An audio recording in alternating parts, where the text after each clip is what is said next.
Welcome to the Graduate Job Podcast, your home for weekly information and inspiration to help you get the graduate job of your dreams. Hello and welcome to the Graduate Job Podcast with your host, James Curran. The Graduate Job Podcast is your weekly home for all things related to helping you on your journey to finding that amazing job. Each week I bring together the best minds in the industry, speaking to leading authors, entrepreneurs, coaches and bloggers who bring decades of experience into a bite-sized weekly 30-minute show. Put simply, this is a show I wish I had a decade ago when I graduated.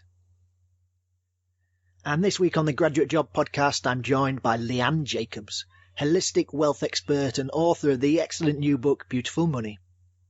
Leanne and I delve into her new book and explore exactly what the beautiful money concept is and why it is important in helping you find a graduate job. We discuss the epidemic of settling for a job that's fine, how you can avoid this trap, and the tools to help you do so. We explore the secrets to using affirmations and a vision board, and why these two tactics could revolutionize your approach to finding the job of your dreams. If you have ever been tempted by a job just because it has a nice salary, then this episode is for you. No matter where you are on your job search, and no matter what type of job you're applying to, this is an episode you won't want to miss. As always, all links to everything we discuss and a full transcript are available in the show notes at graduatejobpodcast.com/beautiful. Right, let's head straight over to my chat with Leanne. Before we start though, I want to welcome today's sponsor, which is careergym.com. Career Gym is the #1 place for you to undertake all of your psychometric tests which you will face when you apply for a graduate job. You can practice verbal, numerical and abstract reasoning tests, all produced by experts and exactly the same as the ones you will see in the real tests. You can just practice them, or you could do them in exam mode under time pressure, and they come all with detailed explanations and solutions, and you can track your progress and see how you compare against your peers. I've been recommending the site for years to the clients I coach, and it comes very highly recommended. What's even better is if you use the code GJP, that's capital letters GJP for Graduate Job Podcast, you will get 20% off all of their tests. You can't say fairer than that. So head over to careergym.com, that's career and gym, G-Y-M, and use the code GJP to get 20% off and start practicing today. Now on with the show. I'm very pleased to welcome Leanne Jacobs to the show. Leanne is a holistic wealth expert, leadership mentor, clinical nutritionist, and Pilates and yoga instructor to boot. And more importantly, for the purposes of today, author of the excellent brand new book, Beautiful Money. Leanne, welcome to the Graduate Job Podcast. Thank you so much for having me. It's a pleasure. And today we're going to delve into your new book, Beautiful Money, links to which you'll be able to find in the show notes at graduatejobpodcast.com/beautiful. And before we start, Leanne, would you like to maybe give us a little bit of background to how you came to write Beautiful Money and your transition from working in sales and marketing, as I know that your story will be pertinent to my listeners who might be just about to embark on their own career themselves? Yeah, so it's such a, for everybody listening, congratulations, because it's such a big commitment to decide to become a graduate student, and also to sort of put off the years of income earning a little bit until we pursue that degree. But for me, I guess you could say that I became addicted to achievement and to becoming overly ambitious at the expense of other areas of my life. So, I tried to do everything all at once and, did my undergrad, did my MBA, worked full time for Johnson & Johnson. I was married at the time, running marathons. And it was a pretty crazy pace, but my challenge was that I never really slowed the pace down, and I lost connection with what exactly it was that I wanted. So it's almost like I was just sort of achieving for the sake of achieving. And I never took a moment to get really clear on what it was that I really wanted to do, not just mentally, but like what made me happy and what made me feel fulfilled and connected. So for me, that happened in my late 20s, that I started sort of on my own path to discovering beautiful money and how to create it. And what do you mean by beautiful money when you use the term there? It's the title of your book, as we mentioned. Yeah, so it's sort of the path to a much more harmonious and aligned and joyful relationship with money, and about how to create a lifestyle that is really authentically you, and that where you are feeling like you're living from a place of truth. We all want to be successful, but how is it that we can create a more meaningful relationship with money?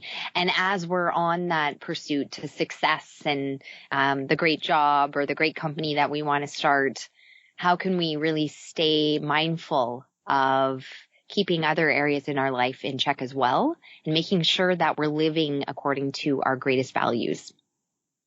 It's interesting you mention that, because a lot of the people that I coach, money is such a big driver when it comes to thinking about the jobs they want to do. And, you see people there might be something that they have more of a calling for, but you see they're swayed by an extra, maybe it's only as little as £5,000 or £10,000 a year into a job that they might not be happy with.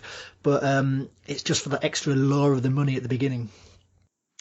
Oh, totally. And we'll all be tested with forks in the road when a little more money will be dangled in front of us. But if we step back and look at, sometimes it's tempting to make the short-term decision. However, a lot of times I've found like making the decision that's based on the long-term good is usually a better call. And even if we do take a job that's another £5,000, typically at the end of the year, we won't have much more to show for it anyway. We won't be any further ahead. That's been my experience. I just would spend a little bit more and then that money would be gone. Yep. No, definitely. Once you get into that, the rat race of earning more, you end up spending more, and yeah, it's easy to do. So how then, thinking at the beginning of people's careers, how can they begin to think authentically about what would be more of a authentic calling for them to do? So I think the first step is really having a conversation with yourself that if you treat yourself as a CEO from the beginning of your own sort of life and your own destiny, I feel that that's really helpful, because you end up, from a leadership perspective, you end up making smarter decisions and really knowing your worthiness. But on the marketing end of it, there's a posture about you that's going to be much more appealing to the people you meet with, to the corporations or whatever your choice of employment is. There's going to be an energy about you and a confidence and a posture that is going to give you a lot of options. So I feel like it's kind of the book really talks about the inner confidence and the goal of acting as if and being a CEO even before the money comes, but also from a marketing standpoint of like, I am not compromising and I'm treating my life with excellence, and then you can really market yourself that way as well, and become extremely appealing to people that need your services and need your expertise and your genius. No, I like that analogy, because just as a CEO will do with a startup company, they'll forego the easy money at the beginning to build something which is going to be more sustainable long term as they go forward. Right. And sometimes it's hard because we get a little desperate and we compromise because we're afraid. And again, we make choices out of fear. I did this. I took a job because I was afraid, well, what if I don't get another one? And even though the recruiter that I used at the time said, Leanne, don't take the job if it's just because you're afraid. There won't be another one. There will be. And I did it anyway, because even though sometimes you have to walk out your own path, but I was taking the job from a place of fear, which never really ends up being, long-term sustainable. So I think sometimes we just have to trust that there's not just one option. I like in the book how you term it your starvation period. Can you delve into this a little bit more of, just the emotions you were feeling at this point in your life? Yeah, so I became really like somebody who was just living from the head and forgetting that the heart is really at the center. And so I ended up really feeling like I didn't have any passions. All of my time was focused on productivity or training or making money. That was it. If it wasn't productive, I didn't do it. And that came at a great cost, because not only was I kind of like emotionally tuned off, but I was completely disconnected and ungrounded. So that led to other areas and issues, which for a lot of people, it will come out in another way, like oftentimes through addiction. And for me, that became like addiction to food and addiction to work. I knew that something was off, and my body was trying to tell me that I was out of alignment. I'm a little bit of a slow learner, so it took me a little while. But oftentimes our body will give us very clear signals that are subtle in the beginning. But if we stay in a place that's out of alignment, they will get louder with time. Mm-hmm. Definitely. And I've seen it termed the grey zone, and I've definitely been in jobs where it is just grey. You're not there for the right reasons, and it's not helping you either physically or emotionally. But you just you just carry on. It's easy to carry on, as you describe in the book. Society's suffering from an epidemic of fine. It's okay. It's not too bad. Yeah, absolutely.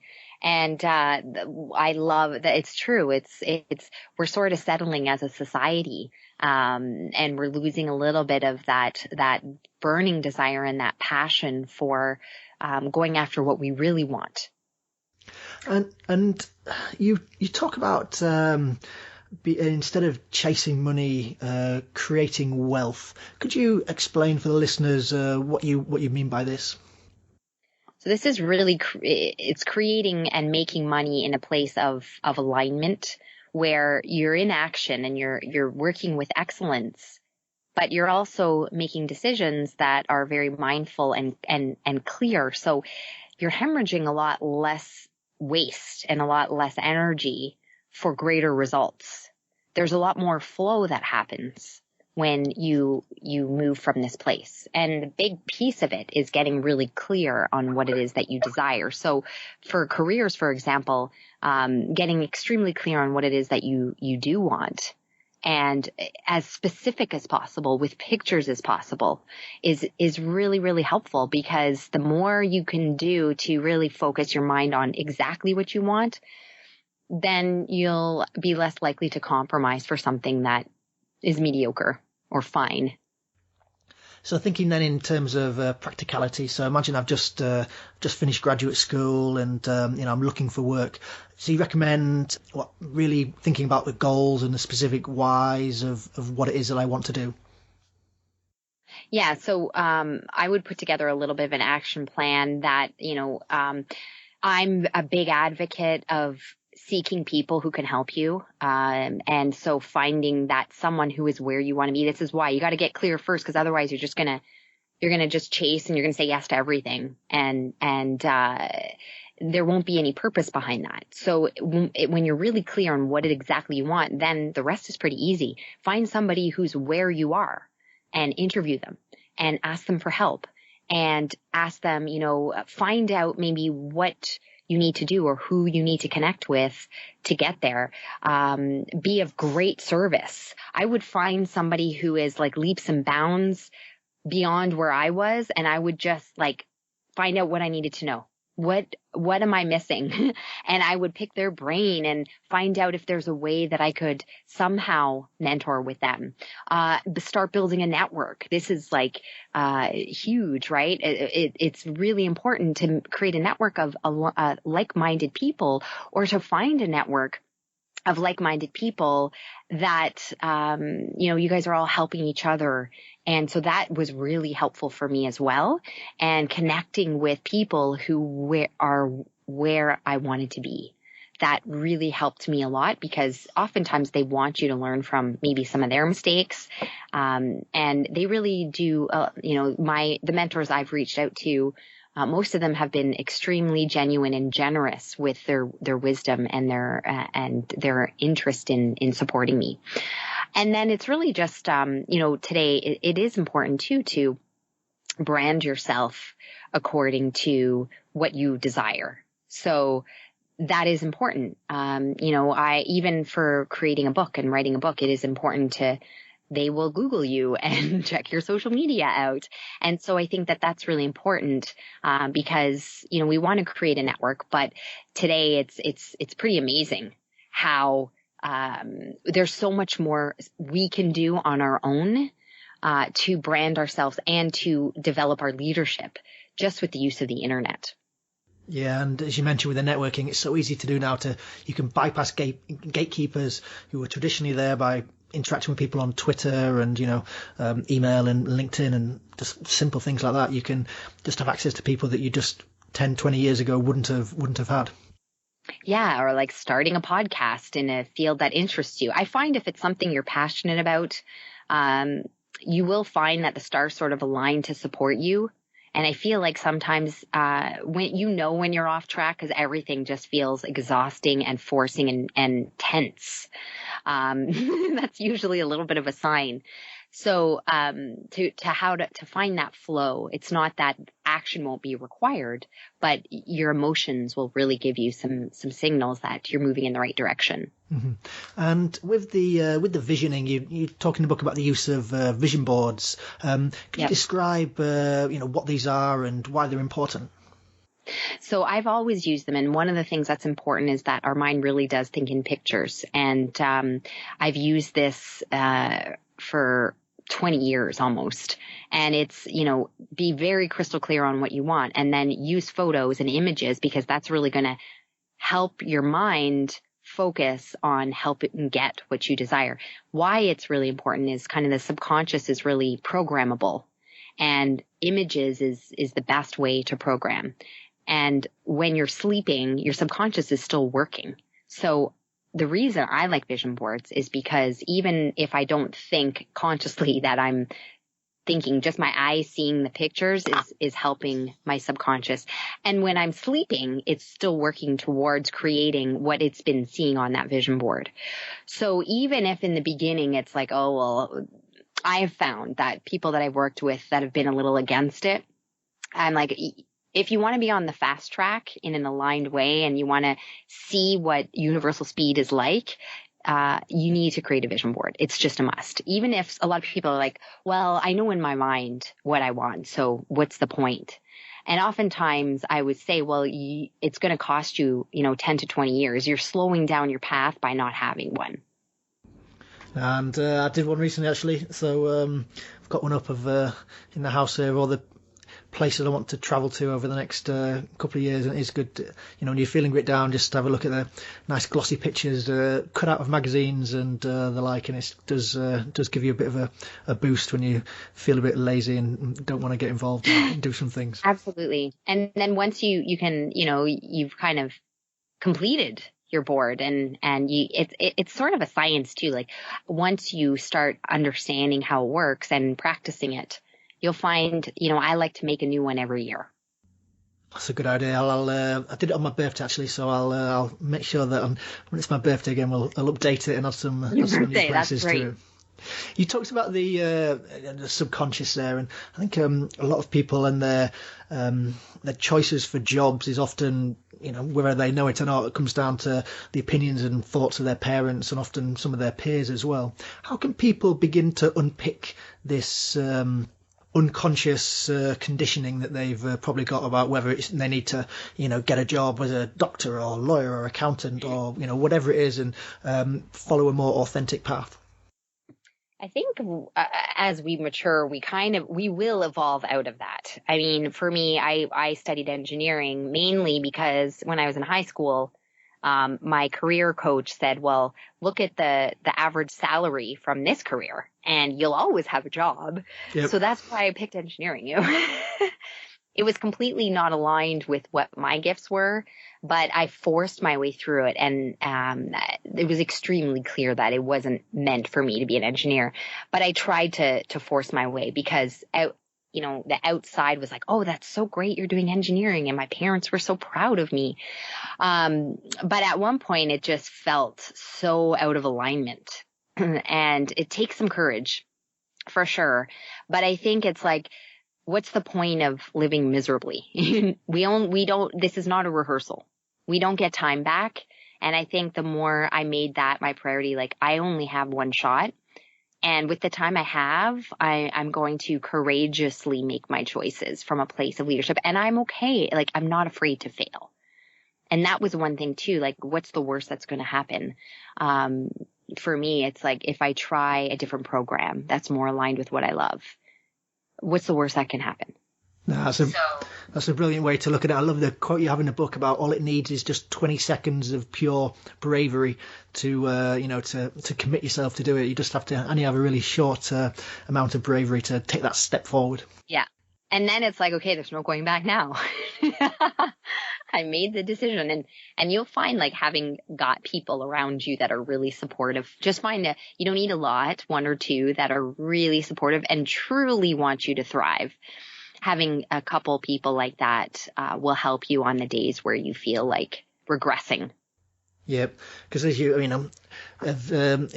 young and you're not tied down with kids or mortgages, and you can go for that career or that job which is going to excite you, as opposed to something that's going to be a bit dull, because a few years down the line, it's not going to make any difference. I can remember a friend of mine, she spent 4 years traveling around the world, teaching all different parts of the world. And I can remember at the time thinking, I've got my nice graduate job, I'm earning good money, but living in London. And I thought at the end of the 4 years, since I was earning quite a lot, I was also spending quite a lot, because London's an expensive place to be.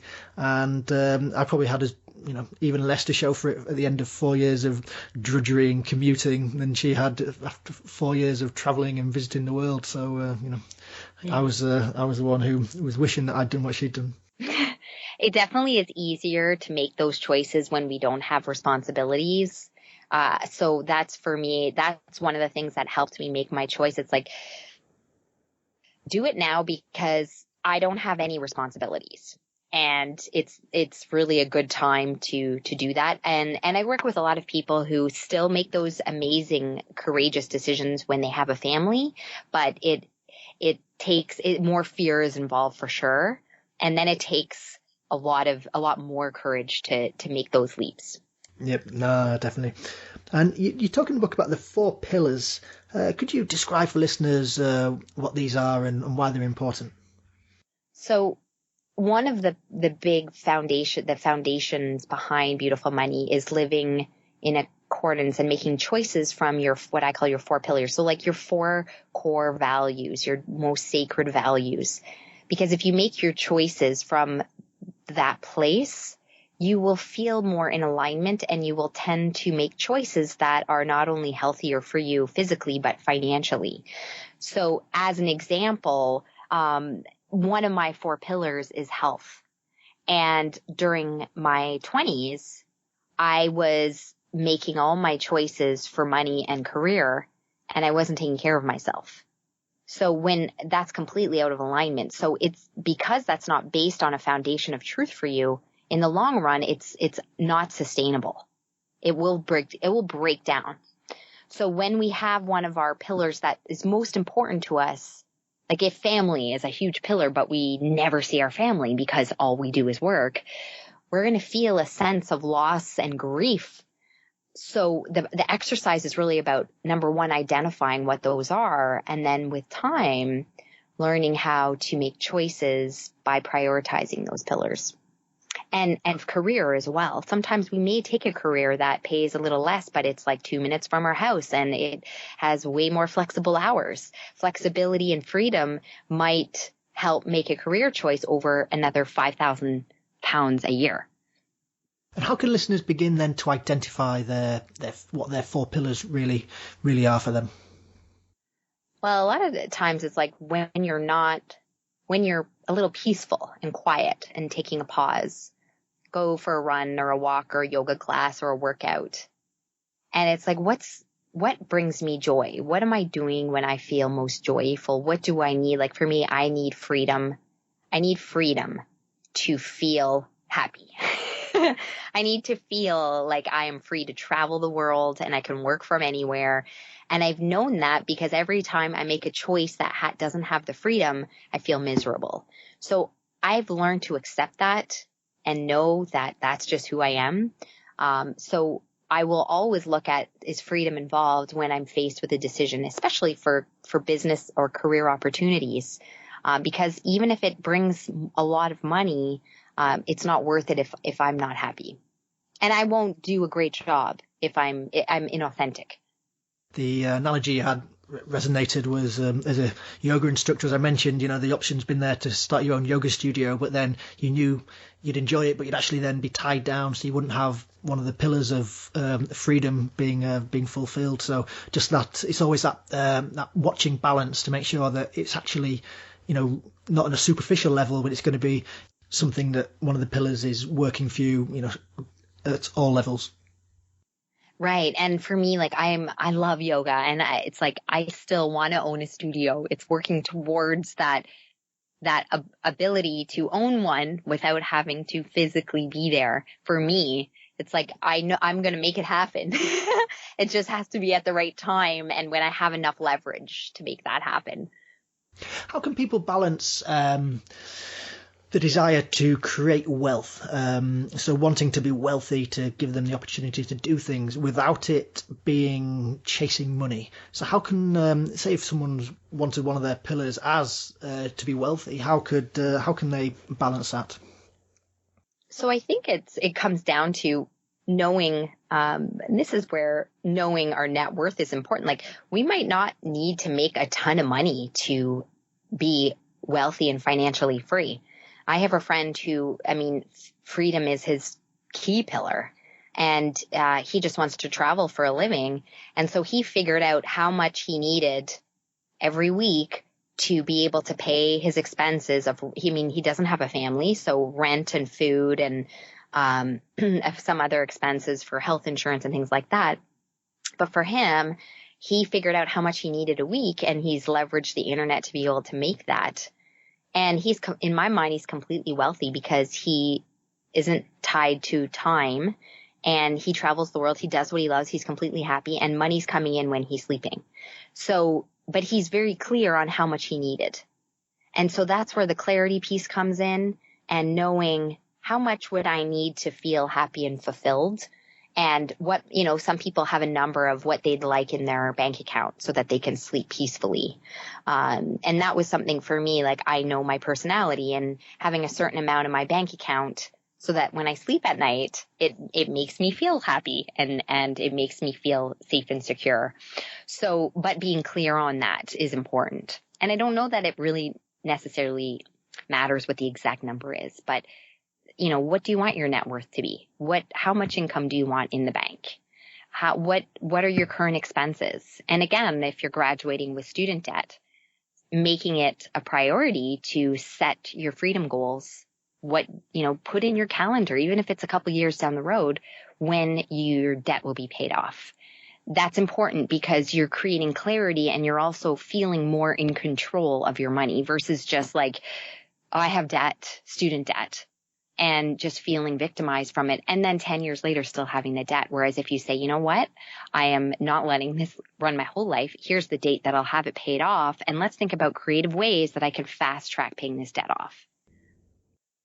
I did really enjoy that chapter of the book. And just going back to your friend traveling, it's when I've done that experiment myself, the figure you realize you actually need to, say, travel like that, especially if you're traveling around, parts of the world that are cheaper, it's a lot lower than you think. You can, you don't naturally need to earn that much to be able to live that lifestyle of traveling and, visiting nice places and living like that.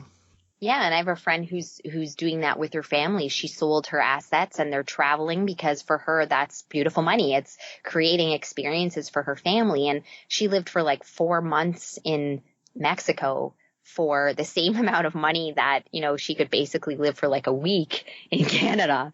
And for her, that was a choice that led to beautiful money for her family. And so that's really what the book is about. It's about, it's not always about just making more money. It's about having clarity around what do you want? And being being excellent with your money is important. And the book talks about that. But it's also about getting clear with what you want. What are your key goals? What's your income goal for the year? What's your net worth? What do you want your net worth to be? And then making your choices based on what your values are.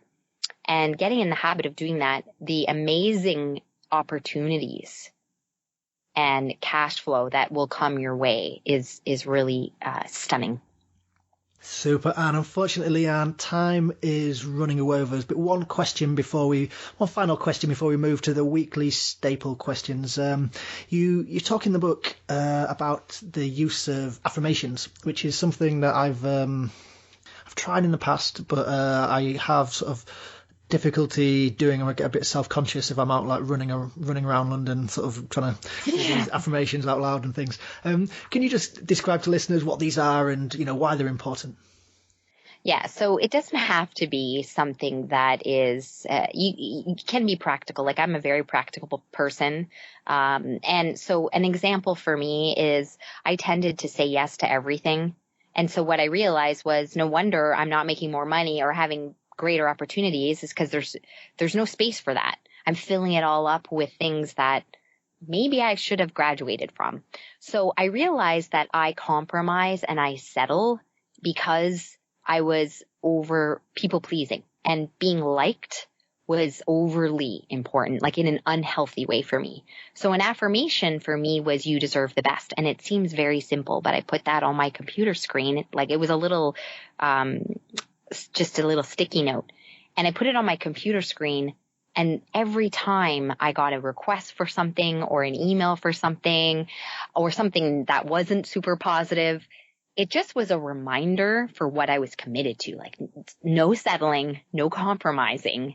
And so that was how I used it. And because I saw it so many times during the day, I sort of grew into their tools. Like, affirmations are tools until you get to that place where you don't need them. In the beginning, to retrain, and it's about programming your body. Your head might be like, you deserve the best, but your body's like, just not there yet. So the affirmation is really helpful in the beginning when you don't really believe it. And then the more you use it and the repetition of seeing it, the goal is that you get to that place where you don't need it. And so for me, if thinking of an area in your life where you maybe compromise or negotiate your boundaries or undervalue yourself, or something that's a pattern in your life that is leading to results that aren't exactly what you desire, that is, pick that area and then create just even a sentence that is what you truly desire. And then the more you can look at that, the more it will help you until you get to that place where you truly believe it. Excellent. That's a lovely point for us to finish on. So moving, Leanne, on to the weekly staple questions. What one book would you recommend to our listeners that they should check out? It's sort of a toss between The 7 Habits of Highly Effective People and The Big Leap by Gay Hendricks. Oh, I've tried several times to get into the 7 Habits of Highly Effective People, but I can never sort of get beyond the first chapter, so I really need to try again. So I'm not that effective. And The Big Leap, I've not heard of that one. What's that one about? It's amazing. It's amazing, by Gay Hendricks. It's sort of how we sort of self-sabotage ourselves out of greatness, and we don't even notice we're doing it. Oh, I think I need to read that one. That sounds great. And listeners, everything that we discussed today and a full transcript will be available in the show notes at graduatejobpodcast.com/beautiful. And the next question, Leanne, what internet resource would you point our listeners towards? So I mean, there's a great budgeting app that Mint uses that, I find can be helpful just to kind of track our spending, especially for students and graduates. Obviously we're moving towards greater cash flow, but a lot of students are also managing student debt. So they have a great budgeting app. And in the book, I also have a time tracker that's really helpful to just, a money tracker for a week where you'll track your spending. And I think that that's really helpful just to become mindful of where your money is going. So those are two. Excellent. And budgeting is important. It's not the most exciting thing, but yeah, it does make such a difference when you actually sit down and realise maybe just how much you've been spending on the odd cheeky pint or eating out. It certainly does add up. And finally, Leanne, what one tip would you give our listeners that they can implement today on their job search? So one would be to write down exactly the job and position you want. Like exactly. If it's a company, who you're working for, what you do, describe it describe it to me so that I would see you there already. That is the most important. Secondly, when it comes to money, automate some savings. So set up an automatic savings account, even if it's $20 a week. It doesn't really matter what the number is. It's the energy and the commitment of doing it.